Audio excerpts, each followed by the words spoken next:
जय जय जय हनुमान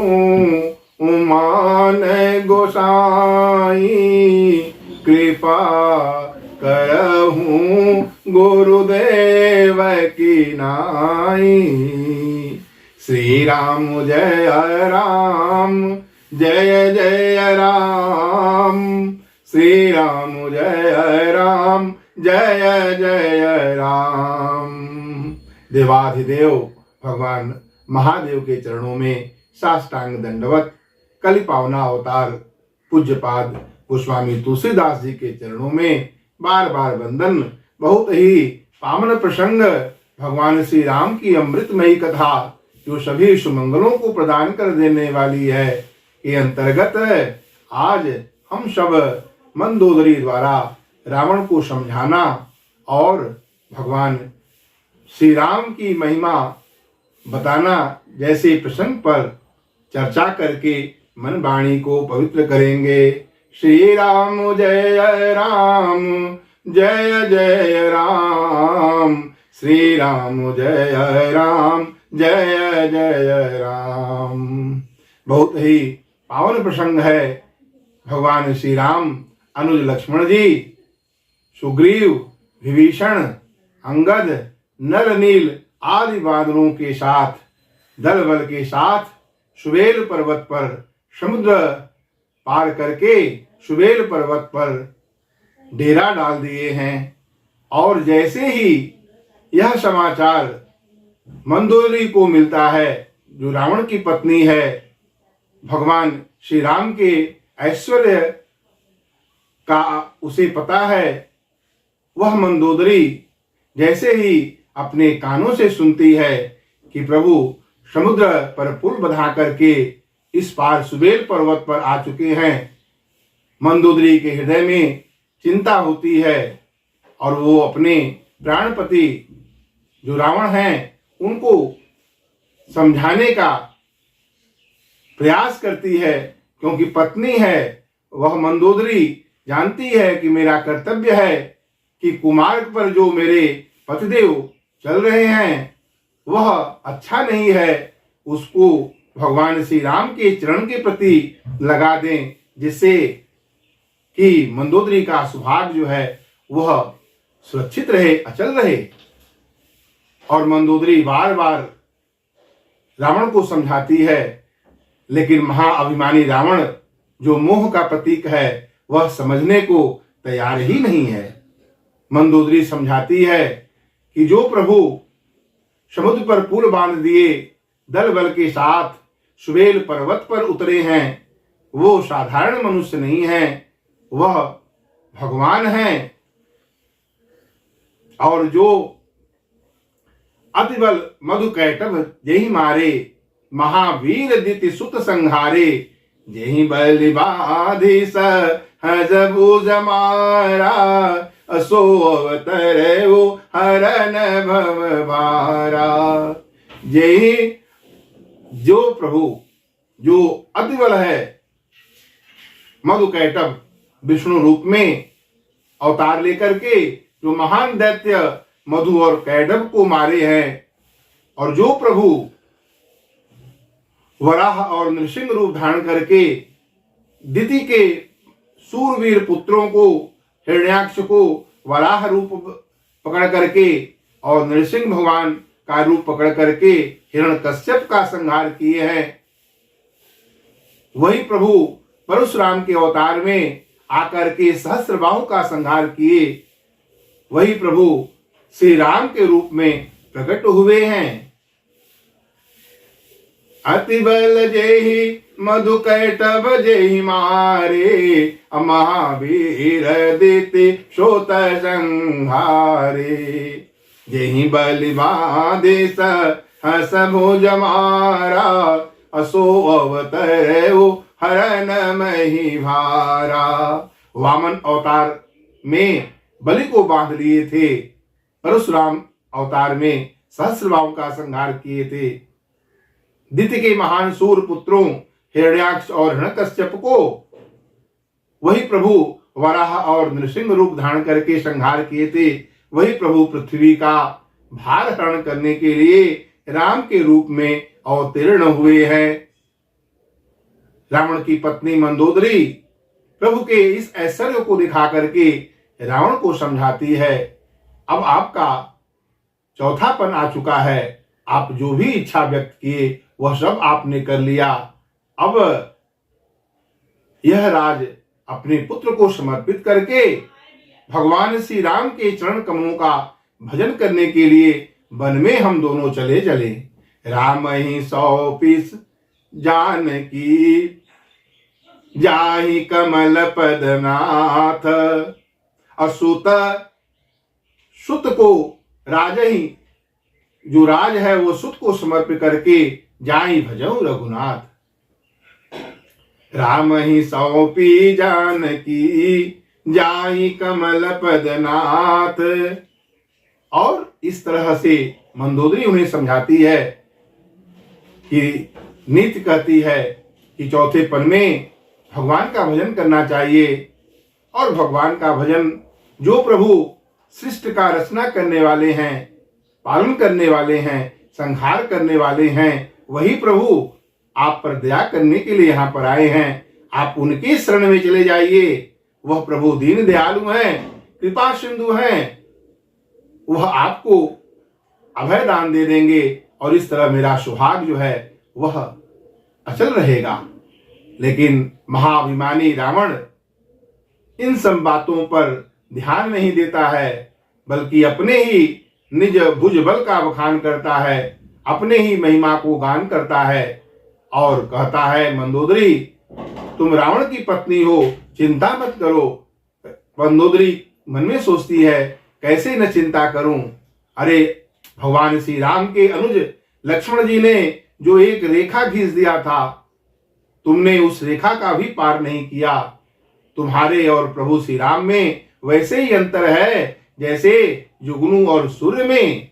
तुम्हारा प्रकाश यदि जुगनू है तो भगवान श्री राम सूर्य का की तरह है। इस तरह मंदोदरी उन्हें समझाती है। फिर भगवान श्री राम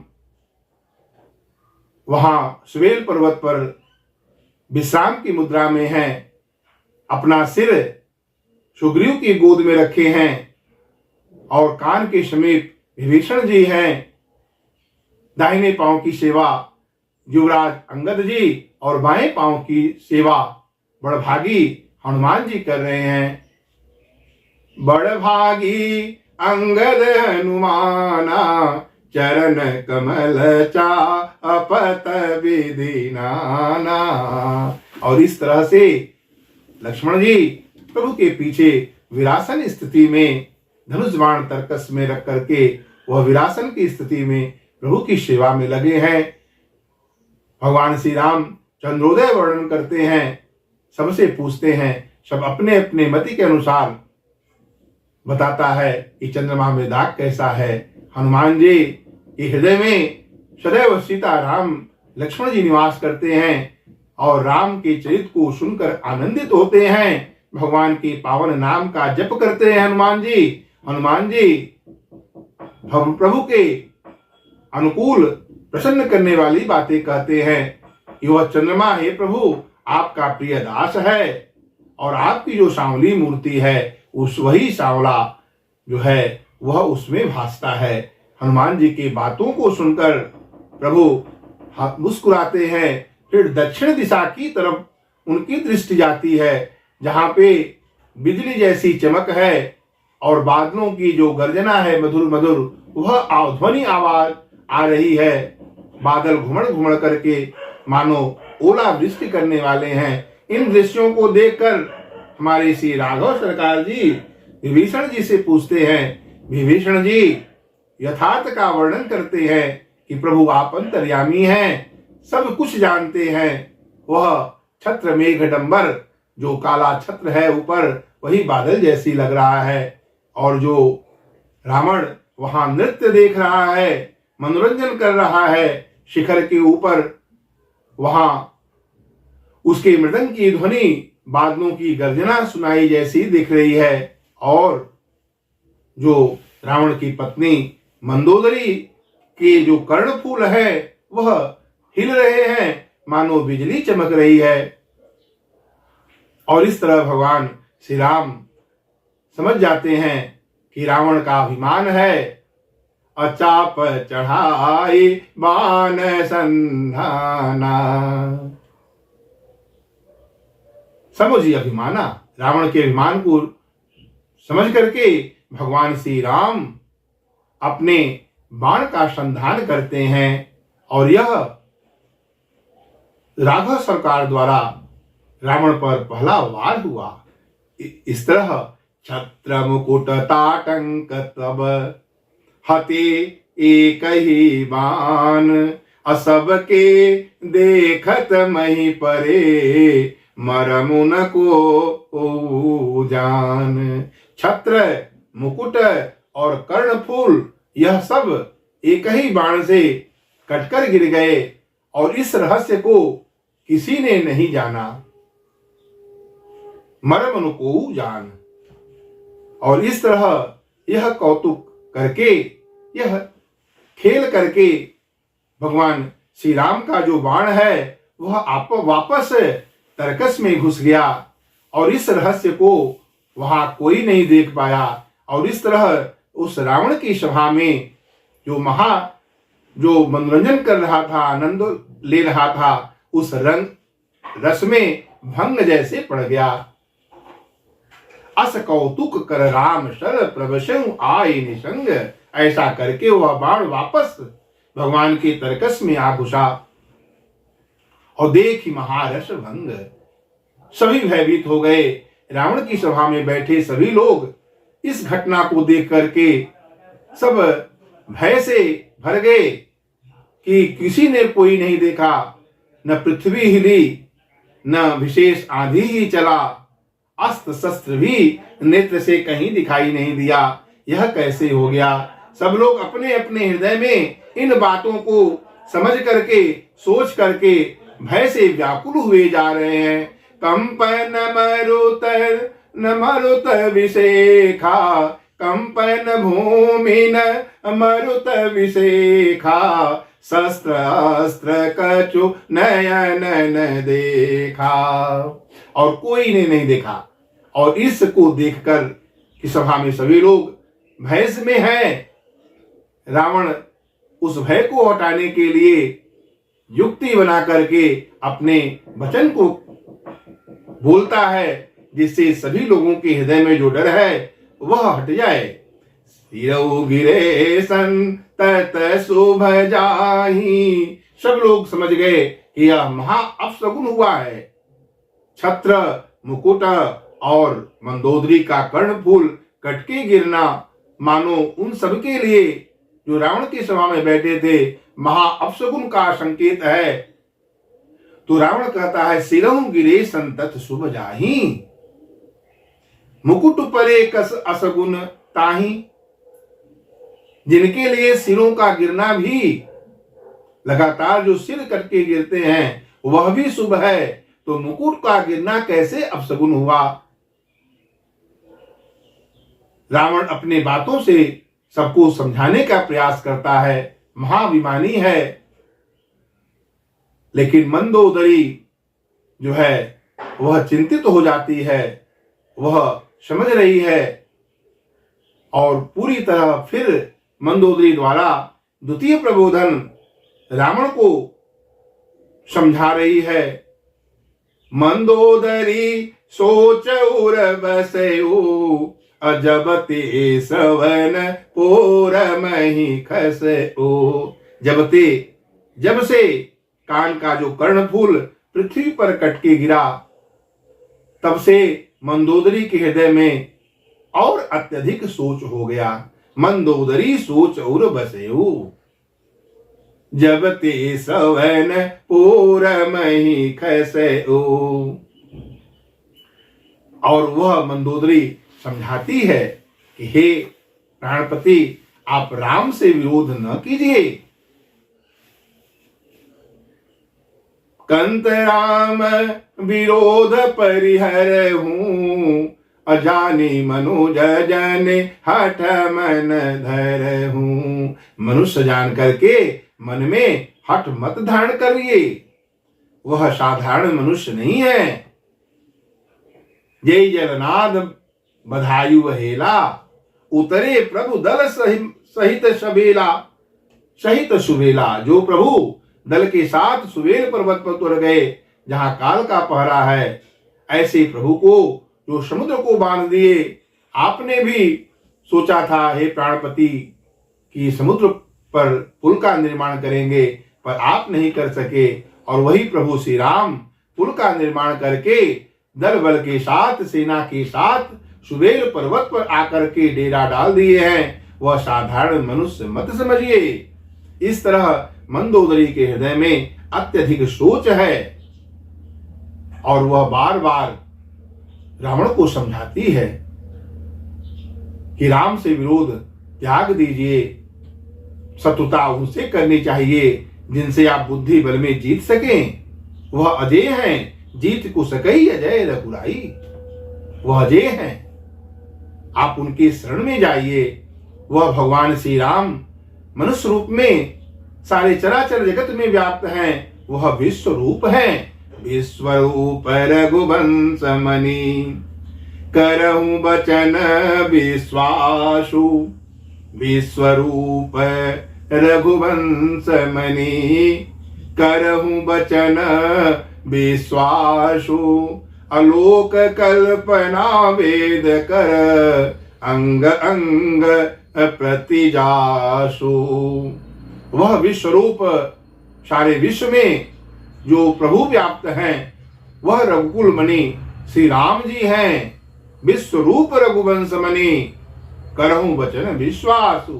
हे प्राणपति, मेरे वचन पर विश्वास कीजिए, और जिनके लोक कल्पना वेद कर, अंग अंग प्रति जातासु, जिनके अंग अंग में लोक की वेद की कल्पना होती है, ऐसे विश्वरूप सारे विश्व में, सारे चराचर जगत में व्याप्त भगवान श्री राम जी हैं।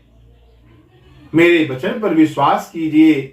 जिनका जो चरण है वह पाताल है, और जो सिर है वह ब्रह्मलोक है। वह विश्व रूप।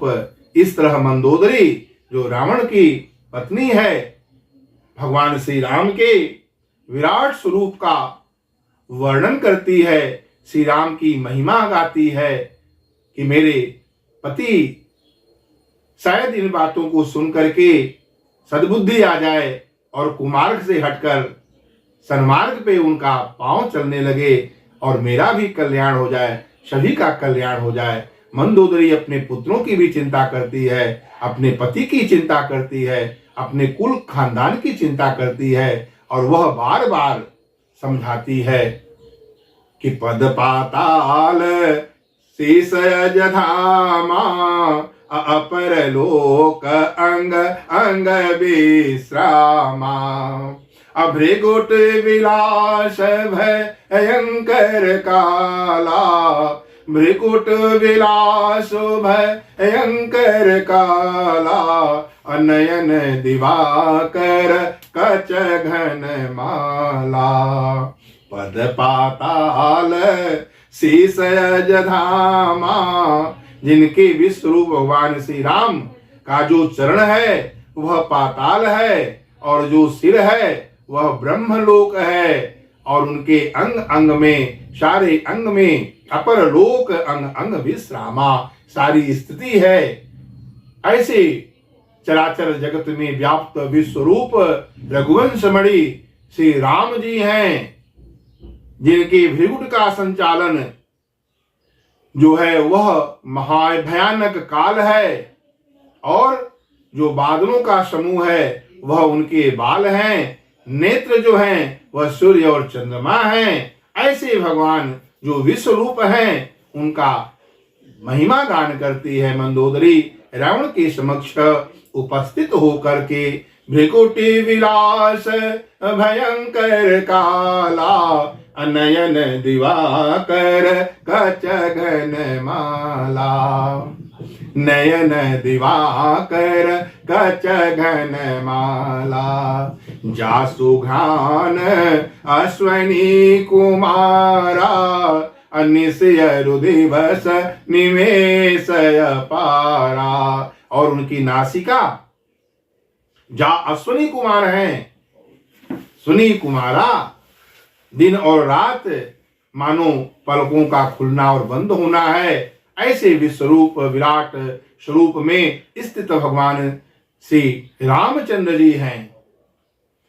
अधर लोभ जम दर्शन कराला, अमाया हास बाहु दिगपाला, माया हास बाहु दिगपाला। अधर लोभ जम दर्शन कराला, जो अधर है, जो ऊट है विश्वरूप प्रभु का, वह लोभ है, और जो दांत है वह जमराज के रूप में है, जो बाहु है वह दिक्पाल है। अधर लोभ जम दर्शन कराला, अधर लोभ जम दर्शन कराला। माया जो है, जो जगत में व्याप्त जो माया है, वह प्रभु की हंसी है, वह प्रभु का मुस्कुराना है। माया हास, और जो भुजाएं हैं वह दिक्पाल है। माया हास बाहु दिक्पाला।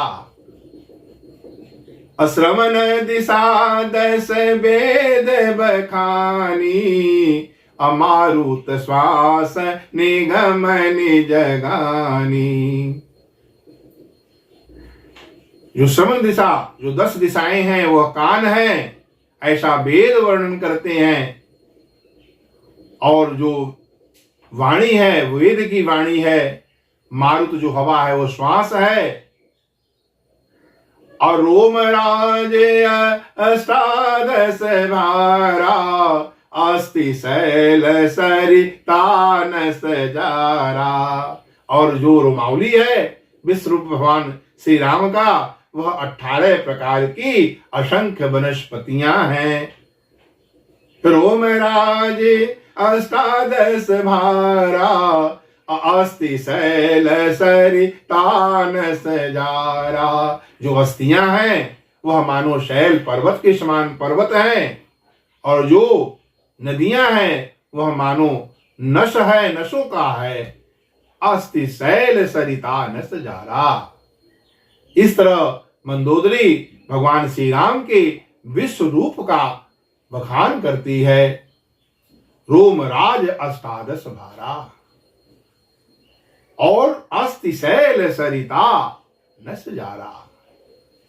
उदर उदधि अधगो जातना, अजगमय प्रभु का बहु कल्पना। और कहती है जो पेट है वह समुद्र है, जो नीचे की इंद्रियां हैं वो नरक हैं। और क्या क्या कहा जाए, भ्रम की स्थिति को छोड़िए और हे प्राणपति भगवान के कमल चरणों का भजन कीजिए।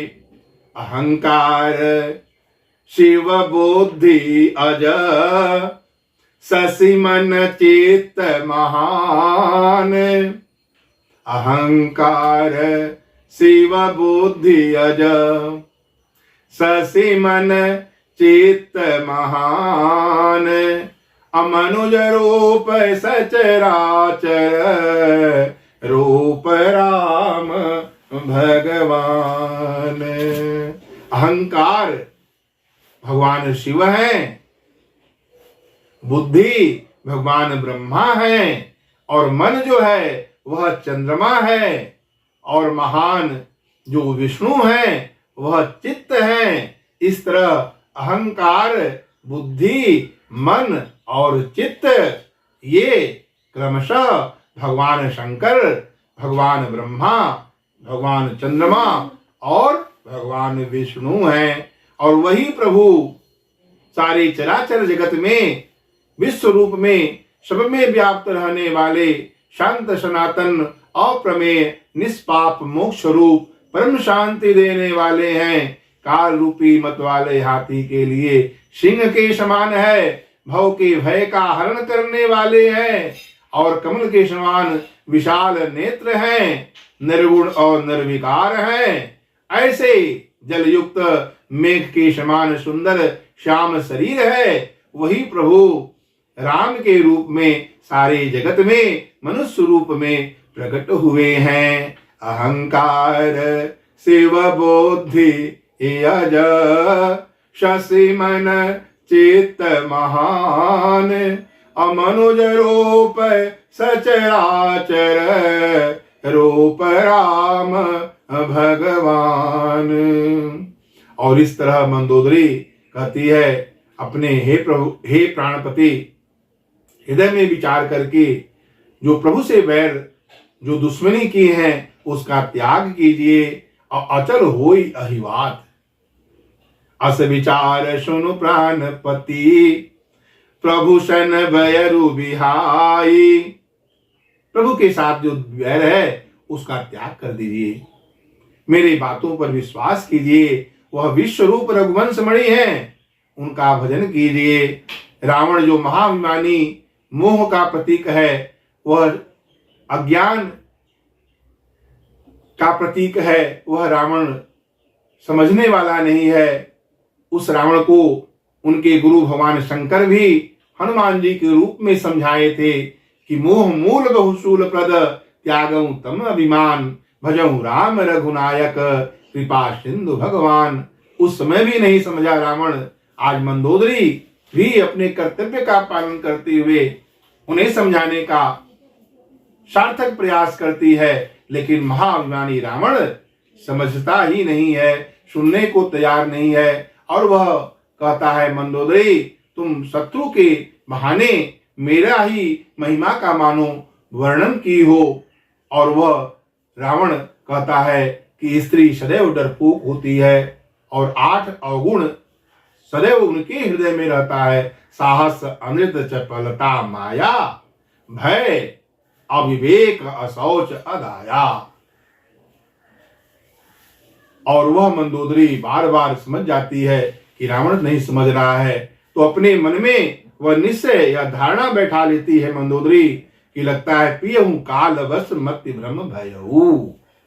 मंदोदरी मन महु वश ठयहूं, मंदोदरी मन महु वश ठयहूं, अपियहूं काल बस मति भ्रम भयहू। वह मति भ्रम है, काल के वशीभूत है।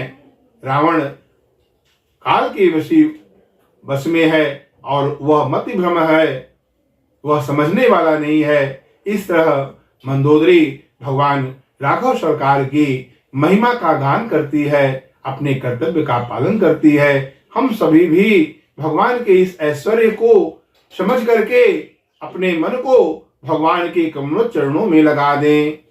और यदि हम राम के चरण में प्रीति चाहते हैं अथवा मोक्ष पद चाहते हैं, तो भगवान की निरंतर, भगवान की जो चरित्र है, भगवान की जो लीला है, भगवान की जो कथा है, उसमें अपने मन को लगाएं। राम चरण रति जो चह अथवा पद निर्माण, भाव सहित सोयह कथा करहु श्रवण पुट पान।